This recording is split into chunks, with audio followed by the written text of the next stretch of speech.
ওই বেইমানের কথা মনে রেখেছে। বাংলাদেশের অ্যাক্টর যারা আছে, যারা ছিল, তারা একই চরিত্র বহন করছে।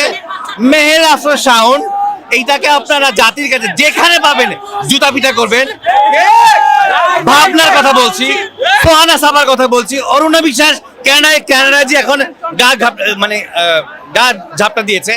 শোনেন, এই দেশে আগে যেটা গণভবনে দাওয়াত খেত, এই দালালের বাচ্চারা এখন যায় চুপ্পুর বাসভবনে, রাষ্ট্রপতি বাসভবনে।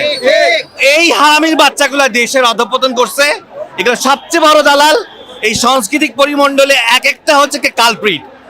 এই আর্ট এন্ড কালচারে দোহাই দিয়ে এরা মাখন খায় আর দেশকে বিক্রি করে ভারতের কাছে। এগুলোকে নিশ্চিত করেন। মেহের আফরোজ শাওন হচ্ছে, সেটা কি আপনারা জাতিরা সবাই জানেন। উনি বলেছিল না, আমি ৭১ দেখিনি, পদ্মা সেতু দেখেছি।